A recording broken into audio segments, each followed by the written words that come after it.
الحمد للہ والصلاۃ لأہلہا۔ تین دعاؤں کا اہتمام زندگی کا حصہ بنائیں۔ ان کے فضائل، ان کے فوائد، ان کی برکات، ان کی کرامات، ان کے کمالات کا استحضار یعنی تصور دھیان ہو ان تین دعاؤں میں۔ اور دوسرے لفظوں میں اللہ کے حبیب نے ان تین دعاؤں پہ جو وعدے کیے ہیں ان وعدوں کا بھرپور اور 100% یقین ہو، ان وعدوں کا بھرپور اور 100% یقین ہو۔ بسم اللہ علی دینی و نفسی و ولدی و اہلی و مالی، بسم اللہ علی دینی و نفسی و ولدی و اہلی و مالی، بسم اللہ علی دینی و نفسی و ولدی و اہلی و مالی، سبحان اللہ و بحمد، سبحان اللہ العظیم و بحمدہ، سبحان اللہ العظیم و بحمدہ، سبحان اللہ العظیم و بحمدہ، اللہم اجرنا من النار، اللہم اجرنا من النار، اللہم اجرنا من النار، اللہم اجرنا من النار، اللہم اجرنا من النار، اللہم اجرنا من النار، اللہم اجرنا من النار، اللہم اجرنا من النار۔ سوتے وقت سورۃ اخلاص ایک عمل ہے، یہ 3 بار دائیں طرف کے تصور سے پڑھیں اور 3 بار بائیں طرف کے تصور سے پڑھیں اور 3 بار آسمان کی طرف اس تصور سے پڑھیں۔ 3 بار پڑھیں تو دائیں طرف پھونکیں، 3 بار پڑھیں تو بائیں طرف پھونکیں اور 3 بار پڑھیں تو آسمان کی طرف پھونکیں۔ یہ عمل کیا ہے اور کیوں ہے؟ سب سے پہلے تو ایک لفظ یاد رکھیے گا کہ تجربہ دلیل کا محتاج نہیں ہوتا۔ تجربہ دلیل کا محتاج نہیں ہوتا۔ کیا ہر تجربے میں پوری دلیل دی جائے؟ تجربہ یقین کا محتاج ہوتا ہے۔ تجربہ یقین کا محتاج ہوتا ہے، اس کے لیے کامل یقین ہو، مکمل یقین ہو۔ اندرون سندھ میں گیا ایک کنویں پہ، اب بھی وہ کنواں بیلوں سے چلتا ہے، ساتھ مندر ہے ہندوؤں کا۔ اس کنویں میں پیسے بھی ڈالتے ہیں، فروٹ، سبزیاں، پھل، روپے، جو چیز اس میں ڈالتے ہیں۔ فروٹ، پھل، سبزیوں کی وجہ سے اس کنویں کے پانی میں سخت عفونت ہے، لیکن اس کو جب کنواں چلتا ہے پیتے ہیں، کہتے ہیں یقین ہے کہ اس میں کامل شفا ہے، مسائل کا حل ہے، مشکلات سے دوری ہے۔ تجربہ دلیل کا نہیں، یقین کا۔ لوگوں کو اپنی یوٹیوب چینل ہر وقت سبسکرائب کرائیں، آپ دوسروں کے لیے صدقہ جاریہ بنیں گے، اللہ پہلے آپ کی مصیبت کہ اللہ کے حبیب سے آپ اپنے رب کا تعارف کروائیں، وہ وہی رب مشرکین کا بھی ہے۔ کفار بھی اسی رب کو مانتے تھے، پر کہتے تھے آپ کا رب کیا ہے جو آپ کہتے ہیں، اس کا تعارف کیا ہے؟ تو اللہ پاک نے یہ لفظ ان کے سنا تو جبریل آئے اور سورۃ اخلاص لائے کہ میرے رب کا یہ تعارف ہے۔ احد بھی ہے، صمد بھی ہے، لم یلد ولم یولد بھی ہے، اور ولم یکن لہ کفوا۔ اب ایک چیز آپ محسوس کریں، سورۃ اخلاص میں پہلے احد آیا ہے، قل هو اللہ احد، کوئی نقطہ نہیں، اللہ الصمد، کوئی نقطہ نہیں، اور آخر میں پھر لم یلد ولم یولد ولم یکن لہ کفوا، کوئی نقطہ نہیں۔ یہ جو لفظ احد ہے نا، حضرت بلال کو سمجھ آ گیا تھا، جتنا ظلم، استبداد، آگ پہ گھسیٹنا تکلیف، ان کے منہ سے ایک لفظ نکلتا تھا، احد احد احد، بس وہی ہے، اس کے علاوہ کوئی ہے ہی نہیں، وہی ہے۔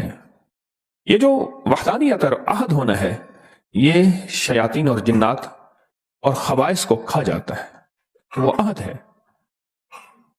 اور جب یہ لفظ آپ پڑھتے ہیں تو وہ جناتی اور شیطانی چیزیں جو آپ کے ساتھ ہر وقت ہیں، آپ کے دسترخوان پہ بھی ہیں، آپ کے بستر پہ بھی ہیں، آپ کے بیت الخلاء پہ بھی ہیں، آپ کے گھر میں بھی ہیں۔ اس لیے بندہ جب سلام کرتا ہے گھر میں جا کے تو وہ شیطانی چیزیں کہتی ہیں ایک دوسرے سے، ہٹ جاؤ، اس گھر سے نہ کھانا ہے، اس گھر سے نہ کھانا ہے، اس گھر میں نہ آرام ہے، نہ اب دونوں چیزیں اس گھر میں نہیں ہیں۔ کیوں؟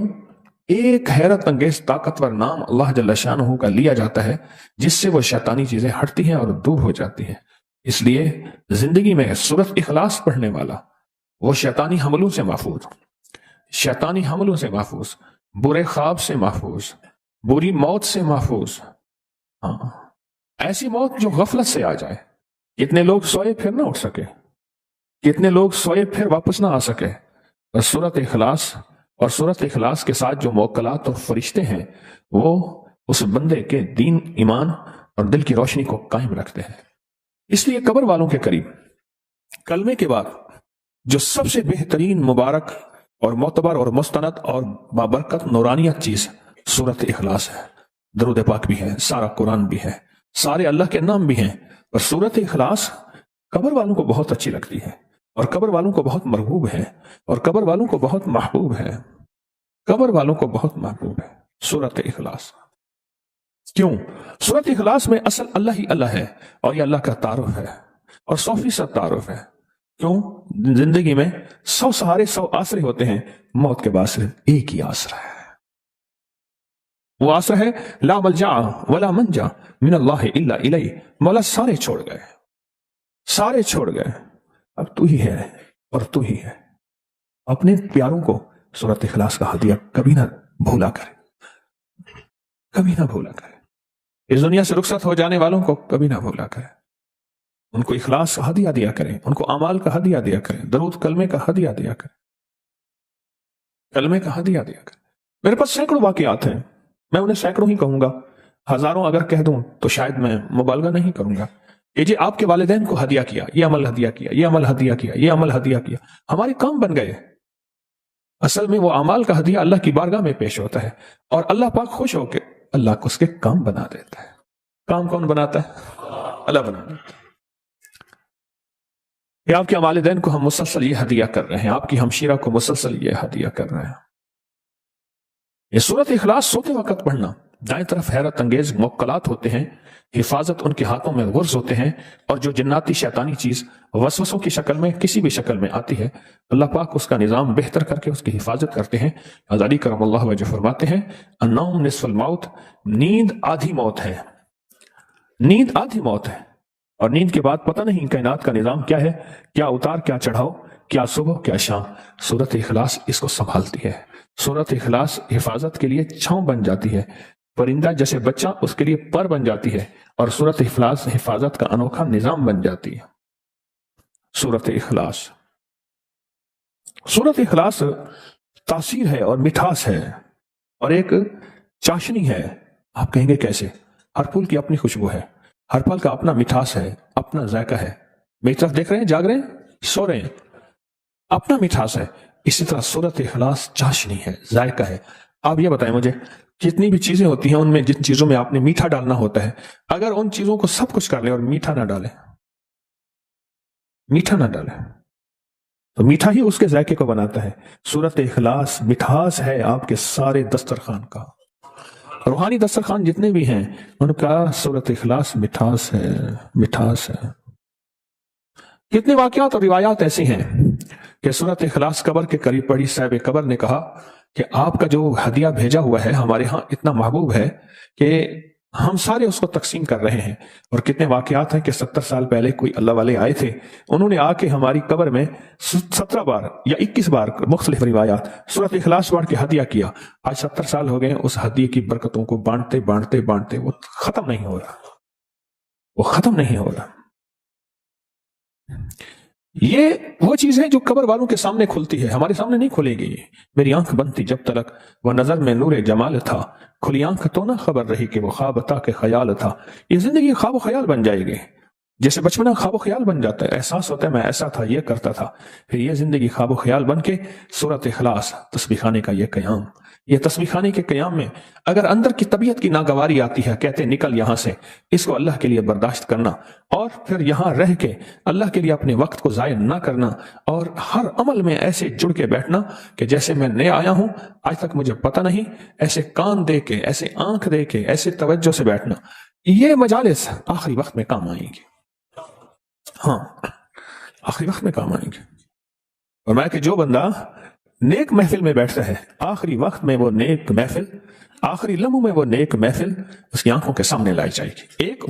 ایک جس کو دوست رکھتا ہے. میرے حضرت نے مجھے ایک دفعہ فرمایا، مجھے دوست رکھتے ہیں، میں دوست کے ساتھ بہت عشق رکھتا ہوں، اور میں اپنے بولوں میں سچا ہے. بڑے عرصے کے بعد ایک بات یاد آئی، جی میں سچا ہوں، اور میں انشاءاللہ تعالی جو کسی اللہ کے ولی کو دوست بھی رکھتا ہے اور دوستی میں سچا ہوتا ہے، اس پہ شک نہیں کرتا، اللہ قیامت کے دن اس کو، اللہ موت کے وقت اس کو کلمہ نصیب کرتے ہیں.